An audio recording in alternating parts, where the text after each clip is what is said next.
Hello, student, and welcome to the course Urban Rail Transit Tracks, Stations, and Yards. There are three types of spatial layers for urban rail transit lines: underground, ground level, and elevated lines.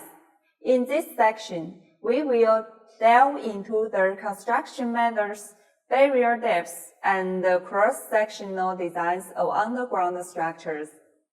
Underground infrastructures account for the largest share of urban rail transit systems. They are located beneath the surface, offering several advantages, including minimal interference with surface traffic, immunity to weather-related disruptions, and a reduction in noise pollution in the city. However, the drawback is that this kind of structures comes with relatively high construction costs.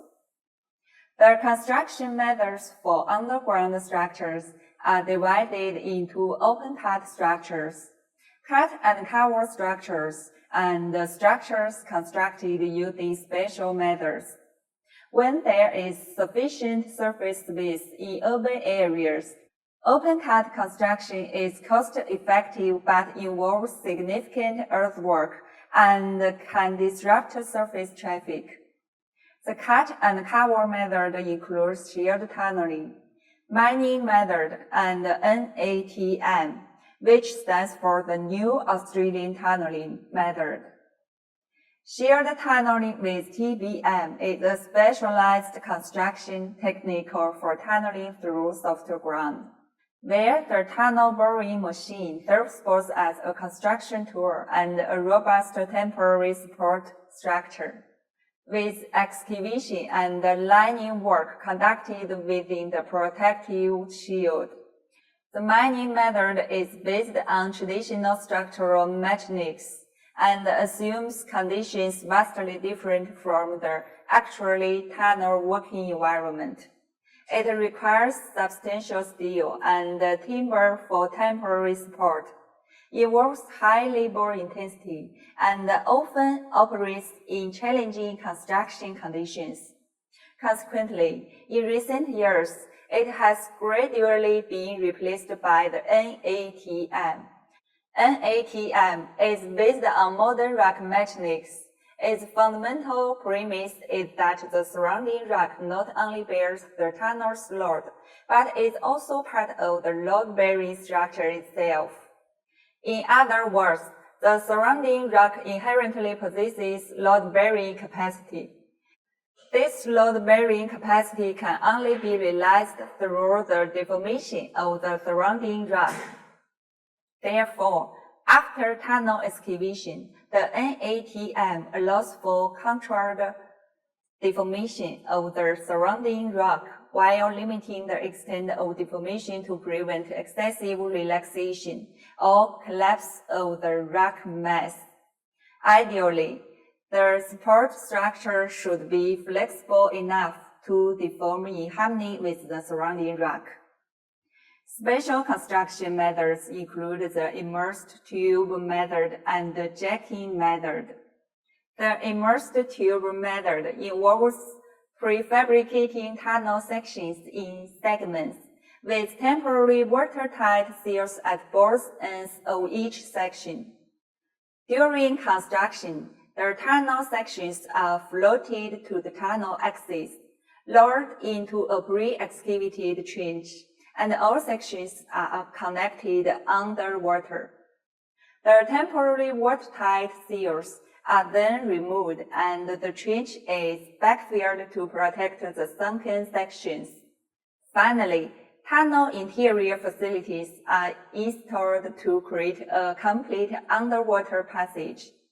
The jacking method involves placing tunnel segments in excavation shafts on the surface. These sections are then pushed out through the pre-excavated opening in the working shaft using either a main jacking system or intermediate jacking machinery. They traverse through the soil layers to reach a receiving shaft and exit through the pre-excavated opening, creating an interwall tunnel.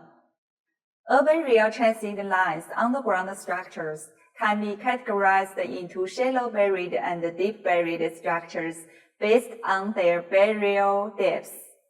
Shallow buried structures refer to cases where the vertical difference between the track surface and the ground is less than 20 meters.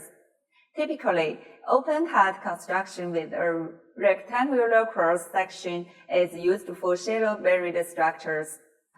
Shallow buried construction is convenient, cost-effective, has low operational expenses, and provides easy access for passengers. Deep buried structures, on the other hand, involves vertical differences exceeding 20 meters between the track surface and the ground and are constructed using cut and cover methods. Depending on their construction method, they may have a rectangular, circular, or elliptical cross-section. Deep buried structures have minimal impact on underground pipelines, limited disruption to surface traffic during construction, and are advantageous for avoiding underground obstacles and challenging geological conditions. They are also less affected by weather conditions. The cross-sectional designs of underground structures include rectangular, circular, arch-shaped, elliptical, and various other types, but the most commonly used are rectangular and circular cross-sections. Typically, stations have rectangular cross-sections in the front and rear portions, while in the tunnel between stations, sections are circular.